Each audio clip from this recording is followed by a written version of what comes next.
बहुत सी वीडियोस में देखता था, हार्ड वर्क बोलते थे कि हार्ड वर्क करो आपको सफलता मिलेगी, मेहनत करो सफलता मिलेगी। लेकिन ये नहीं जानता था कि मेहनत क्या है, दिखती कैसी है, मेहनत करना कैसे होता है। तो मेरी नज़र में मेहनत की ये परिभाषा है कि मुझे जो पढ़ाया गया है उसमें मैं अपनी क्रिएटिविटी को इन्वॉल्व करके क्रिएटिविटी इन्वॉल्व करूँ, उसमें रिवीजन करूँ, चीज़ों को सीखूँ, तो ये मेरे लिए मेहनत है। उसका रिवीजन करूँ तो ये मेरे लिए मेहनत है, और वो मेरे लिए फ़ायदेमंद साबित हुई।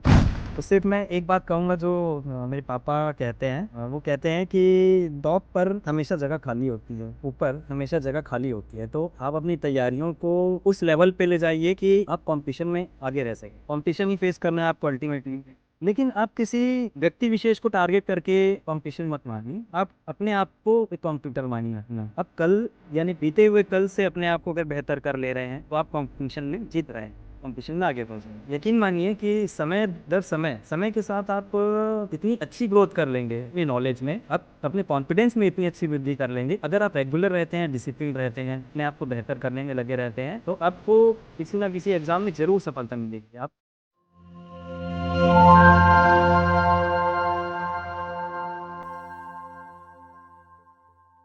हेलो, नमस्ते, जय हिंद। स्वागत है आपका A1 नौकरी चैनल में। आज हमारे चैनल में मौजूद है सुयोग शर्मा जी, जो कि छत्तीसगढ़ जल संसाधन विभाग में सब इंजीनियर के पद पर अभी कार्यरत है। सुयोग जी, बहुत बहुत स्वागत है आपका हमारे चैनल में। Thank you Sumit ji. 2017 में जो सीजी व्यापम का एग्ज़ाम हुआ था, उसमें अमीन का जो परीक्षा हुआ था उसमें आपने सफलता पाई थी, और तब से आप एक सरकारी नौकरी के पद पर कार्यरत। 2017 से 23 तक आपने अमीन के पद पर अपना कार्यभार संभाला।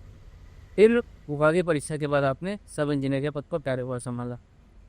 तो सुयोग जी, ये जो जर्नी है पूरी अमीन के एग्ज़ाम तक की, क्योंकि ये पॉडकास्ट करने का सबसे मेन उद्देश्य ये है कि जो अभी दिसंबर में व्यापम एक एग्ज़ाम लेने वाला है अमीन तकरीर से, तो जो कैंडिडेट्स उसकी तैयारी कर रहे हैं उनको थोड़ा सा बैकग्राउंड मिलेगा, उनको ये जानने का मौका मिलेगा कि अमीन का जो जॉब प्रोफाइल है वो रहता क्या है, एक्चुअली उनको करना क्या है अमीन में हो जाने के बाद। तो सुयोग की आप ये बताइए कि सबसे पहले आप ये बताइए कि आपकी जो जर्नी रही है, जो जहाँ से आपने पढ़ाई करी है, कैसे आपकी और सा परिवार का बैकग्राउंड बताइए। सबसे पहले तो आपके दर्शकों को मेरा प्यार भरा नमस्कार।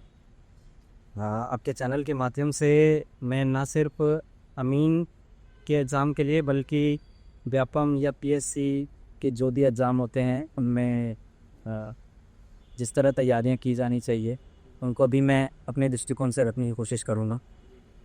तो अपने बारे में मैं छोटा सा एक इंट्रोडक्शन देना चाहूँगा कि मैंने बीइंग जो है वो मैकेनिकल इंजीनियरिंग में सन 2012 में पूरा किया।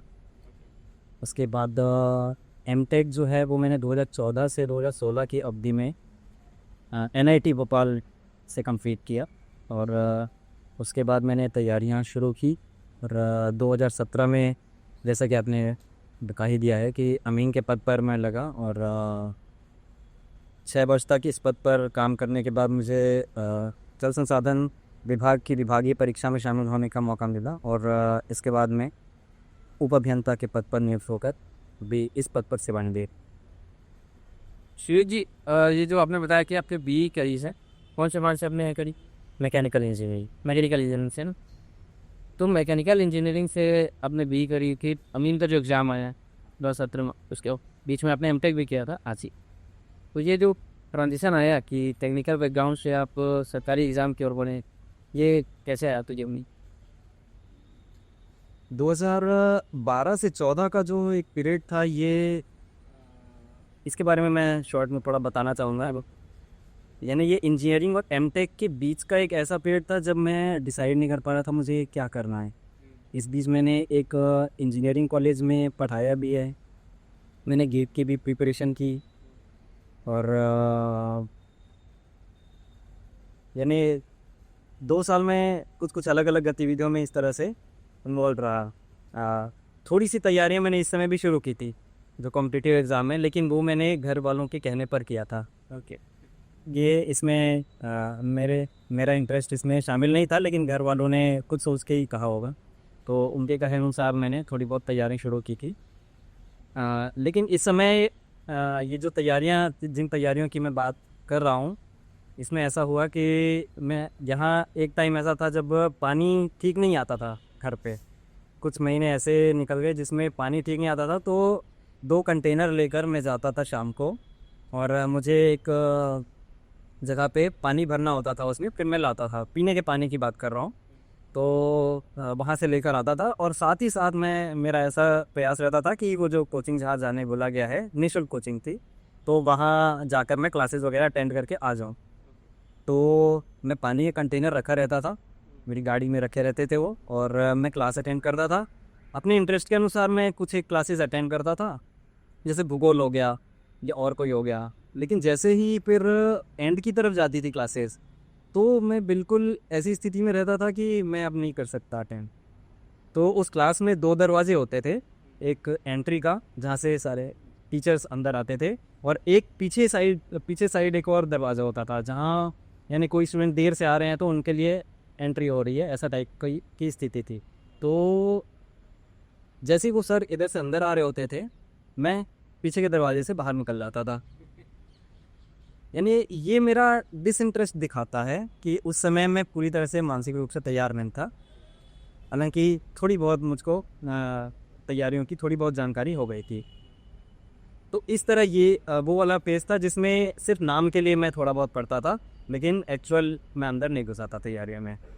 इसके बाद क्या हुआ, 2014 से 16 के बीच जब मैं एमटेक कर रहा था, तो बीच बीच में घर आता था। तो इस समय मेरे पास ज़्यादा कुछ ऐसा समय नहीं रहा, कोई और दूसरा काम नहीं रहता था। तो उस समय मैंने फिर एक बार ट्राई किया कि मैं एक बार जाकर इन्हीं क्लासेस को फिर से अटेंड करूं। तो मुझे एक सर का के बोलने की शैली इतनी पसंद आई, यानी संविधान एक विषय था जिसको मैं पहले सोचता था कि ये तो मुझसे कभी होगा ही नहीं, मुझे बिल्कुल भी अच्छा नहीं लग रहा है ये, इस तरह का होता था। तो उनके बोलने की शैली, उनके समझाने की शैली इतनी पसंद आई कि फिर मैं जब भी भोपाल से यहाँ आता था, उनके लिए ही मैं उस क्लास में जाता था, कि संविधान की क्लासेस अटेंड करने के लिए।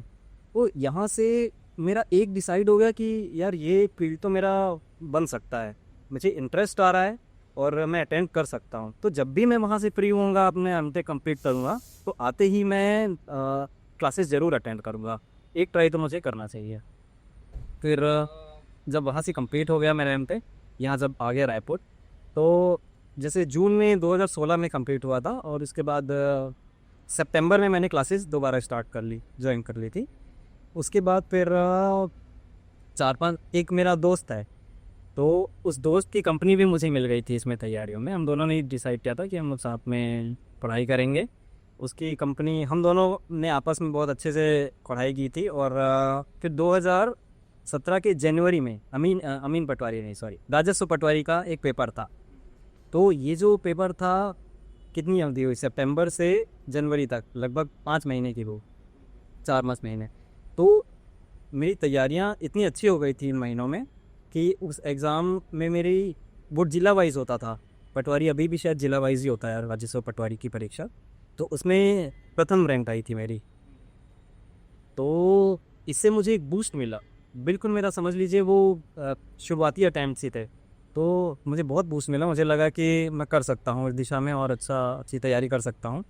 लेकिन उस एग्ज़ाम के लिए जो आवश्यक कंप्यूटर सर्टिफिकेट चाहिए रहते थे, वो मेरे पास नहीं थे। तो इस वजह से मुझे उसमें नियुक्ति नहीं मिली। लेकिन भाग्यवश कुछ समय बाद ही अमीन का भी एग्ज़ाम था, मेरे ख्याल से मार्च में था, मार्च 2017 में अमीन का एग्ज़ाम हुआ। तो उसमें भी मेरा परफॉर्मेंस ठीक रहा था, और उस पर मुझे नियुक्ति मिल गई थी। तो जैसे कि आपने बताया कि राजस्व पटवारी से जब आपने पहली बार परीक्षा दिया था, उसमें आपका रैंक फर्स्ट आया था, तो उसकी तैयारी क्या आपने व्यापम की तैयारी को ध्यान में रखते हुए किया था, या सीजीपीएससी की तैयारी कर रहे थे, या कोई और एग्ज़ाम की आप तैयारी में लगे हुए? सुमित जी, जो सीजीपीएससी का एक ट्रेडिशनल एग्ज़ाम होता है जिसको स्टेट सर्विस एग्ज़ाम बोलते हैं, इसकी ओर मेरा उतना रुझान नहीं था, शुरुआत से ही ऐसा नहीं था। मैंने अपने आप को जो मल्टीपल चॉइस क्वेश्चंस हैं उसमें ठीक पाया, प्लस मुझे कुछ रिजल्ट्स भी अच्छे मिले, जैसे कि पटवारी का एग्ज़ाम था मेरा, ठीक रहा, अच्छा परफॉर्मेंस रहा। तो फिर मुझे उसमें एक बूस्ट मिला कि इस ओर मैं जा सकता हूँ और इसे ही कंटिन्यू कर सकता हूँ। हालांकि स्टेट सर्विस एग्ज़ाम का भी मेंस मैंने अटेम्प्ट किया है, ओके। बट स्टिल मेरा जो अंतिम रुझान था वो वनडे एग्ज़ाम की ही ओर था। मुझे लगता था कि उन्हें ही मैं बेहतर तरीके से कर सकता। वन एग्ज़ाम की तैयारी और जो लेंथी एग्ज़ाम्स होते हैं, उनमें क्या आपको कुछ फ़र्क लगता है जब तैयारी करते हैं? देखिए, मेहनत दोनों में होती है, बराबर ही होती है। कंपटीशन आपको दोनों में मिलना है, और तैयारी के पैटर्न में अंतर रहता है, आपको सिलेबस में अंतर मिलता है, आपको आपने जो तैयारी की है उसकी डिलीवरी कैसे करनी है उसमें आपको अंतर मिलता है। तो डिफरेंस है दोनों में। एक तरफ होता है वन डे एग्ज़ाम और दूसरी तरफ होता है डिस्क्रिप्टिव एग्ज़ाम। अगर आप लेखन शैली में अच्छे हैं, आप अपने आप को अच्छा पा रहे हैं, आपको समर्थन मिल रहा है आपके गुरुजनों से, तो आप उस दिशा में जाइए। अगर आपको लग रहा है कि टेस्ट वगैरह देकर आप अच्छे क्वेश्चंस को अच्छी तरह से अटैम्प्ट कर रहे हैं, मैक्सिमम मार्क्स में से आप इतने नंबर ला रहे हैं कि यानी आप उस दिशा में आगे बढ़ सकते हैं, तो आप रनवे की तरफ जाइए। तो इस एग्ज़ाम के लिए आपने कुछ कोचिंग वगैरह ज्वाइन की? सामने बताई थी वो प्री कोचिंग आपके जो कर ही रहते हैं, उसके अलावा स्पेसिफिक जो सिलेबस कवर करने वाला था ना कि 1 साल में 1.5 साल में एक का टारगेट रहता है कि इतना सिलेबस कवर करेंगे, तो आप वो सेल्फ से कर रहे थे या कोई कोचिंग जाऊँगे? कोचिंग मैंने जो निःशुल्क कोचिंग की जिसकी मैं बात कर रहा हूँ, वहीं मैंने लगभग 1 से 1.5 साल समय दिया है। तो लगभग आपका सारा सिलेबस वही कंप्लीट हुआ है? हाँ जी, हाँ जी, इसमें मेरा मैक्सिमम सिलेबस वहाँ कंप्लीट हुआ है। अब एक बात तो तय है कि आप कहीं भी जाएं, किसी भी कोचिंग इंस्टीट्यूट में जाएं, आप 100% सिलेबस को पूरा नहीं कर पाएंगे, तो ना वो स्पेशली एग्ज़ाम गलत बात नहीं है वो, क्योंकि एग्ज़ाम का नेचर ही ऐसा है कि 100% होता ही नहीं है कि नहीं होता, कभी कभी नहीं हो सकता। वो कोचिंग वाले भी, मुझे नहीं लगता, अब मैं सारी कोचिंग्स में तो गया नहीं हूँ, मुझे ऐसा लगता नहीं कि सारा का सारा सिलेबस करा सकते हैं। अब कुछ स्टूडेंट्स होते हैं जो इस दुविधा में रहते हैं कि उन्हें कोचिंग जाना चाहिए या खुद से तैयारी करनी हो, जैसा आपने पूछा भी अभी। तो सेल्फ प्रिपरेशन भी की जा सकती है, और अगर आप एक डिसिप्लिन के साथ में अनुशासित रहते हुए यदि कोई कंपेनियन ऐसा ढूंढते हैं, कोई ऐसा दोस्त ढूंढते हैं जिनके साथ आप डिसिप्लिन्ड वे में तैयारियां कर सकते हैं, तो आप उस तरीके से भी तैयारियां कर रहे हैं, बिल्कुल कर सकते। कितना 1.5 साल का लगभग आपको समय लगा था ये एग्ज़ाम को क्रैक करने में, है ना? हाँ, वही टाइम पीरियड था या कुछ आधार पे सिखा सकते हैं? ऐसा ऐसा एक स्टैंडर्ड टाइम पीरियड डिसाइड नहीं किया जा सकता है, क्योंकि कोई भी दिन आपका हो सकता है। अगर आपकी तैयारियां हैं तो कोई भी दिन ऐसा आएगा जब आप सेलेक्ट हो जाएंगे, ये निश्चित बात है। अब जैसे कि मैंने तैयारी शुरू की थी सितंबर से यहाँ तक 5-6 महीने ही होते थे, तो वो एग्ज़ाम मेरा क्लियर हो गया, है ना। तो ऐसा कोई टाइम पीरियड डिसाइड नहीं कर सकते कि इतना टाइम पीरियड लगेगा ही और आपको उसके बाद सिलेक्शन मिल जाएगा। हो सकता है कि लंबा टाइम भी देना पड़े तब भी सिलेक्शन नहीं मिल रहा। बहुत बार ऐसा होता है कि बहुत सफलता के बहुत करीब पहुंचकर भी आपको वापस आना पड़ जाता है। ऐसा भी मैंने कई बार फेस किया है। कई एग्ज़ाम्स ऐसे रहे हैं जिनमें बहुत कौन से एग्ज़ाम्स रहे हैं अपने जो वो की तरफ दिलाया? ऐसे, जैसे कि फॉरेस्ट सर्विस में भी अभी मैंने दिलाया था, जो रेंज ऑफिसर और एसीएफ का होता है, उसमें भी मैं इंटरव्यू तक पहुंचा था। प्लस लेबर इंस्पेक्टर का भी अभी एग्ज़ाम हुआ था कुछ समय पहले, श्रम निरीक्षक बोलते हैं। तो इसके अलावा भी पास्ट में कुछ और एग्ज़ाम की रहे हैं जिनमें रोज़ रहा, बट सेलेक्ट नहीं हो पाया। और इस तरह से, यानी असफलता नहीं बोलेंगे, लेकिन आपको लक्ष्य जब प्राप्त नहीं हुआ है तो बहुत बुरा लगता है। जब आप अपने मार्क्स देखते हैं और कितने क्लोजली आप रह गए हैं सेलेक्ट होने से, तो बहुत ख़राब लगता है। वो डाइजेस्ट करना आसान काम नहीं। वहीं जब आप जीतते हैं, उसी चीज़ से आप सीख लेते हैं, उसको पार पा के आगे निकलते हैं, उसके बाद आप तैयार हो जाते हैं, मेंटली प्रिपेयर हो जाते हैं। ओके। तो जब आपकी पहली जो सफलता मिली थी, जिसमें आपको जॉइनिंग मिली थी बेसिकली, वो मोमेंट कैसा था? क्या उस समय जब आपका रिजल्ट आया तो क्या माहौल था? आपके मन में क्या था? घर में क्या माहौल था? ये बात बताने के लिए मतलब मुझे ऐसा लग रहा है कि बहुत अच्छा सवाल पूछा आपने, क्योंकि मैं अपने आप ही इतना खुश हो गया हूँ ये चीज़ देखकर, वो मोमेंट याद करके। क्योंकि ये दोपहर का समय था जब वो रिज़ल्ट आया था एग्ज़ाम का, और मेरे पापा जी कुछ काम कर रहे थे, कूलर से संबंधित कुछ समस्या थी वहाँ, तो वो ठीक कर रहे थे। मैं हॉल में घूम रहा था घर के, और मुझे पता चला कि रिज़ल्ट आया हुआ है। तो मैंने फिर वेबसाइट ओपन की, अपना रोल नंबर डाला, मैंने देखा कि इस तरह से रिज़ल्ट है, उस पर 1 लिखा हुआ था बस, ओवरऑल रैंक 1 ऐसा लिखा था, बाकी सारी चीज़ें नीचे 0 थी और मार्क्स लिखे हुए थे मेरे। तो मैं मतलब कुछ सेकेंड्स के लिए बिल्कुल स्तब्ध रह गया था। मेरे पास वर्ड्स ही नहीं थे, आसपास भी नहीं था मेरे कोई कि मैं कुछ एक्सप्रेस कर सकूं। तो बहुत ज़्यादा खुशी थी इस चीज़ की। मैं मतलब मेंटली प्रिपेयर नहीं था उस समय कि ऐसा भी हो सकता है कि इतना जल्दी ऐसा भी रिज़ल्ट मुझे मिल जाएगा। फिर मैंने घर में बताया तो बहुत बहुत अच्छा मोमेंट था वो। जब भी मैं याद करता हूँ मुझे बहुत अच्छा लगता है। इसमें कुछ ट्रेनिंग का पीरियड रहता है, आई मीन की जो ट्रेनिंग होती है वो क्या, नेचर ऑफ ट्रेनिंग क्या रहता है? हाँ, अमीन की ट्रेनिंग रहती है इसमें। लगभग 6 महीने की ट्रेनिंग हुई थी हम लोगों की, जिसमें 3 महीने हमको ट्रेनिंग सेंटर पे ट्रेनिंग कराई गई थी, जिसमें विभाग से संबंधित जानकारियाँ और अमीन के क्या कार्य रहते हैं इनके बारे में बताया गया था। और बाकी जो 3 महीने ट्रेनिंग के थे वो हमारे कार्यस्थल पे रहते हैं, यानी जो आपके ऑफिस रहते हैं, ताकि हम प्रैक्टिकल नेचर समझ सकें चीज़ों का। वो भी ट्रेनिंग पीरियड में ही था और उसके बाद फिर जाके हमको है ना फाइनल पोस्टिंग दी गई थी। पहला दिन जब आप ट्रेनिंग के लिए गए थे, फर्स्ट डे ऑफ जॉइनिंग जिसे बोलते हैं, तो उसमें आपकी क्या तैयारी थी? कुछ एक्साइटमेंट था या कैजुअली आप चले गए थे? नहीं नहीं नहीं, कैजुअली तो बिल्कुल नहीं गया था, जो कि बिल्कुल पहला एक्सपीरियंस था। पहला एक्सपीरियंस तो कैजुअल नहीं कह सकता। मन में था नई चीज़ें हो रही हैं, इस तरह से मन में था। और कुछ मेरे और दोस्त भी थे, तो इस वजह से एकदम भी ऐसा नहीं था कि एकदम ही नई नई चीज़ें हो रही हैं। ओके, तो साथ था लोगों का और हम लोगों ने ट्रेनिंग अटेंड की। अच्छा टाइम था वो भी, डिसिप्लिन वे में वहाँ भी ट्रेनिंग हम लोगों ने। ट्रेनिंग में क्या होती सब पहले वाली जो ट्रेनिंग होती है वो? इसकी ट्रेनिंग 2 ट्रेनिंग सेंटर हैं ऐसा मुझे याद आ रहा है। एक तो रायपुर में होती ही थी, एक बिलासपुर में भी होती थी इसके लिए। हाँ, तो रायपुर में एक रायपुर ट्रेनिंग सेंटर हम लोगों का जल संसाधन विभाग का, वहाँ हमारी ट्रेनिंग हुई थी।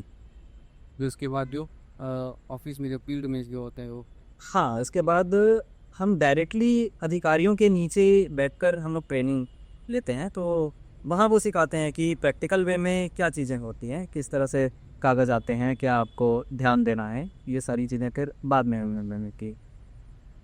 अभी जो कैंडिडेट हमिंग की तैयारी कर रहे हैं, है ना, तो क्या माइंडसेट लेके उनको तैयारी करना चाहिए कि अमीन से उनको एक्सपेक्टेशन क्या रहनी चाहिए? आप तो 6 साल या मतलब शुरू से अमीन में ही रहे, उसके बाद प्रमोशन भी हुआ आपका से, वो आप इस पोस्ट में रहे काफ़ी लंबे समय से, तो आपको क्या लगता है कि क्या एक्सपेक्टेशंस लेके उनको तैयारी करनी चाहिए? क्योंकि जो आईएएस वाले आते हैं वो आईएएस वाले एक्सपेक्टेशन लेके तैयारी करते, सीजीपीएससी वाले पीसी की एक्सपेक्टेशंस लेके तैयारी करें, या अमीन वालों को क्या एक्सपेक्टेशन होनी चाहिए अपने job of nature of job से?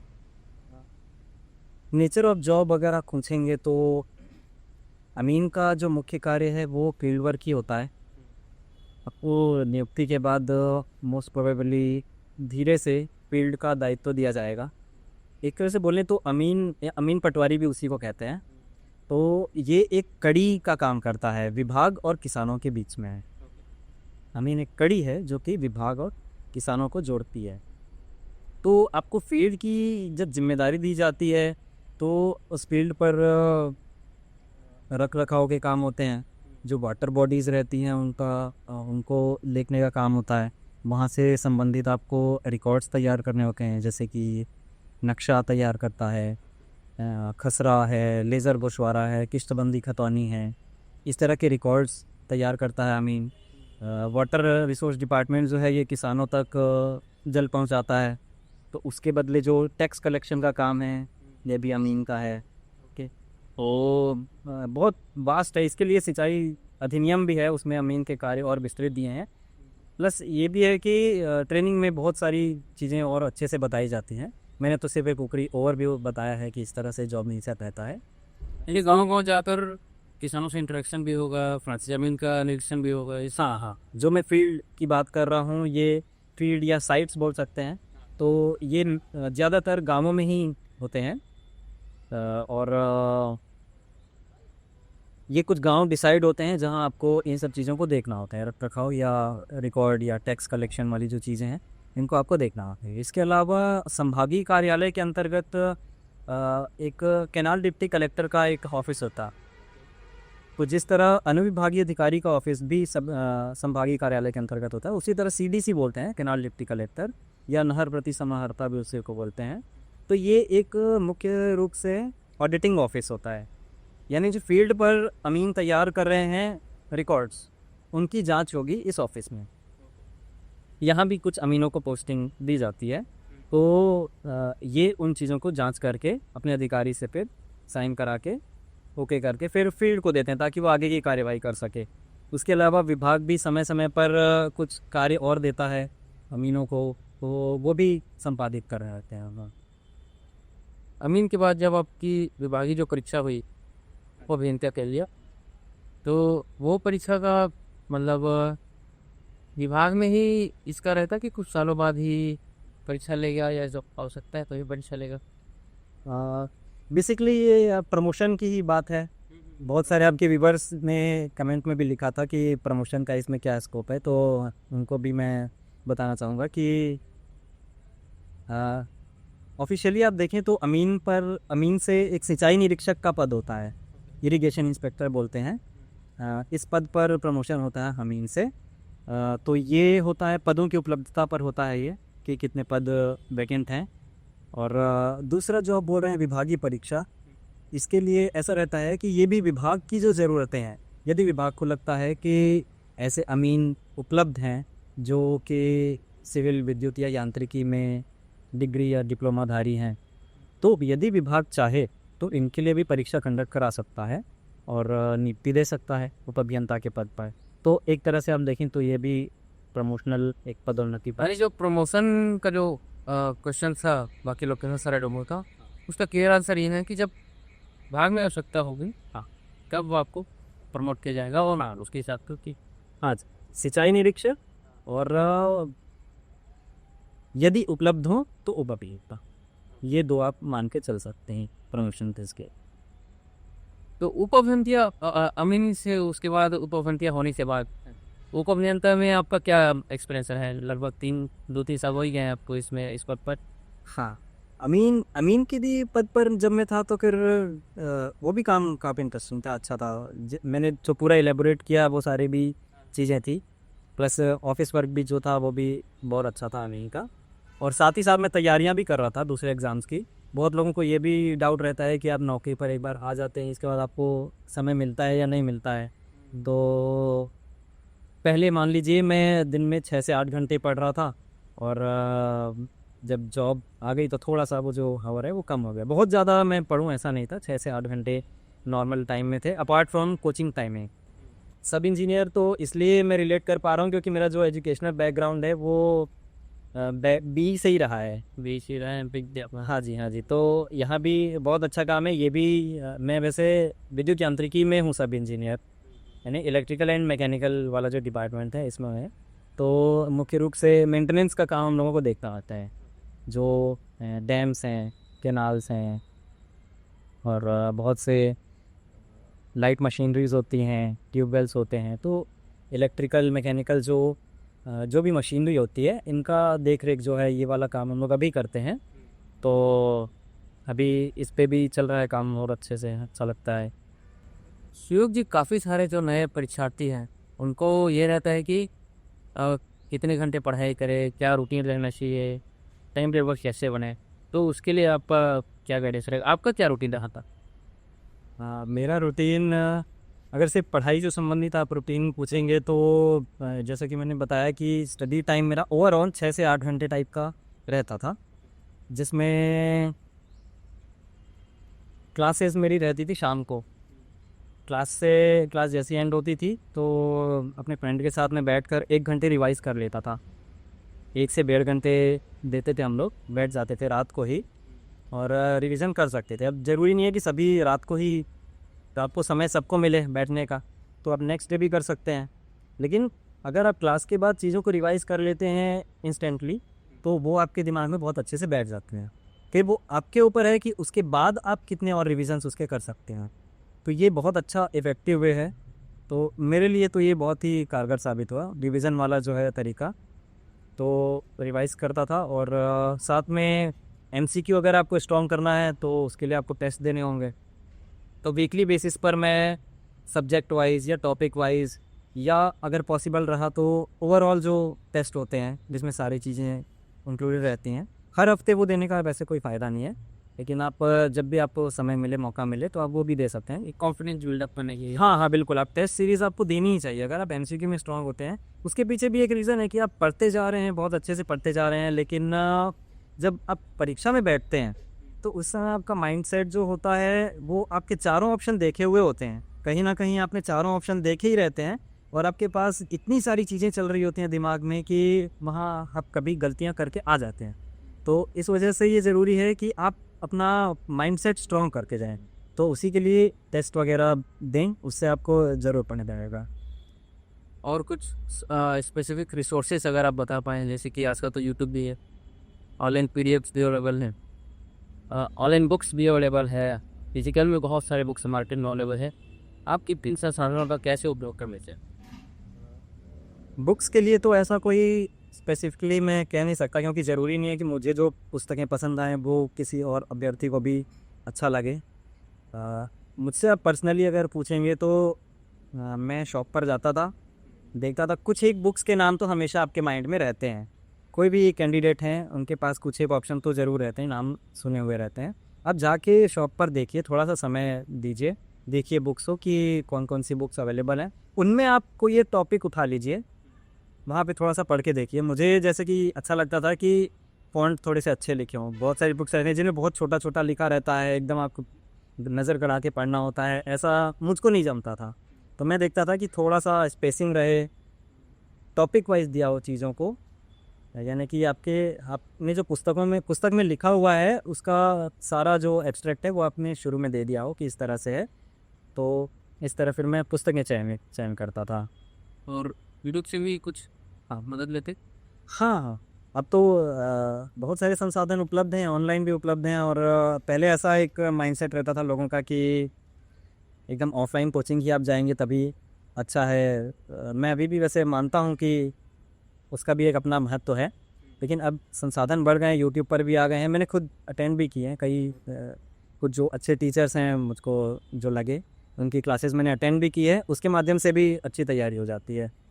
लेकिन इस पर मैं अभी कुछ नहीं कह सकता कि जो बिल्कुल स्टार्ट कर रहे हैं तैयारी वो डायरेक्टली यूट्यूब से करें, इस पर मैं इसलिए नहीं कह सकता क्योंकि मेरा अनुभव पहले ऑफलाइन क्लासेस का रहा है, उसके बाद ऑनलाइन क्लासेस का रहा है, इसलिए उस पर मैं ऐसे कुछ नहीं कह सकता। बाकी लोग अपना अनुभव ले सकते हैं। नहीं, क्या है आजकल जो इंटरनेट पे तो सारी चीज़ें अवेलेबल हैं। हाँ जी। और कुछ लोग का परिस्थिति ऐसी होती है कि वो रोज़ क्लासेस अटेंड नहीं कर पाते, या तो दूरी की वजह से है या बहुत सारे कारण होते हैं, वो यूट्यूब में प्रेफर करते। जी, बिल्कुल, बिल्कुल। ये बिल्कुल 100% है, इसको नकारा नहीं जा सकता कि इंटरनेट की पहुंच के कारण आज बहुत सारे जो कैंडिडेट्स दूर-दराज या रिमोट एरिया से हैं, वो लोग भी तैयारियों में शामिल हो पा रहे हैं। ये बहुत सफल बड़ा हो रहे हैं। फ़ायदा है, सफल भी हो रहे हैं, और कंटेंट की जो मात्रा है और कंटेंट की क्वालिटी है, वो ऑनलाइन बहुत अच्छी होती जा रही है। इवन जो ऑफलाइन भी कोचिंग्स अभी चल रही हैं, वो भी ऑनलाइन कंटेंट उपलब्ध करा रहे हैं। तो ये बहुत अच्छी चीज़ हो रही है समय पे सब लोग। शिव जी, अभी जो तैयारी में लगे हैं, जिनके लिए दिसंबर में पेपर आने वाली है, तो उनके लिए कुछ मैसेज रहेगा आपके लिए, आपकी तरफ से?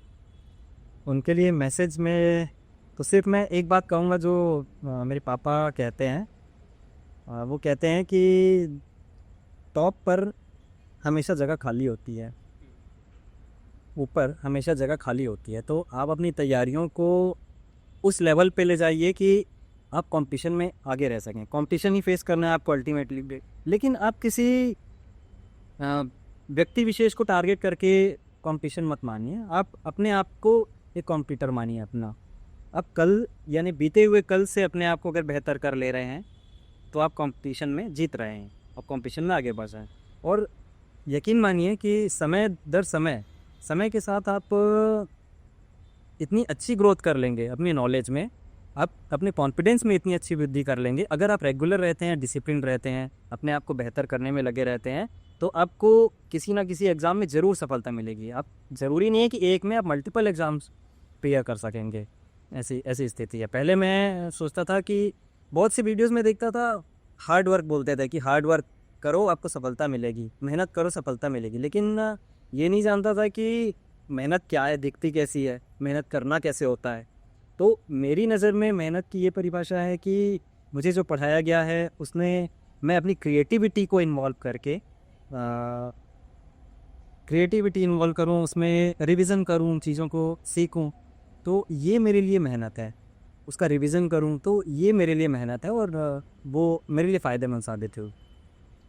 चलिए, बहुत बहुत धन्यवाद सुयोग जी, हमारे चैनल में अपना समय देने के लिए और जो हमारे व्यूवर्स हैं उनको अपना एक मार्गदर्शन दिखाने के लिए। Thank you Sumit ji. मैं आपके आप मुझे बहुत अच्छा लगा आपके चैनल पर इस पॉडकास्ट में शामिल होकर, और मैं आशा करूँगा कि आप लोग इसी तरह से कंटेंट उपलब्ध कराते हैं जिससे अभ्यर्थियों का भला हो। तो थैंक यू सो मच, और सभी कैंडिडेट्स को very all the best. Thank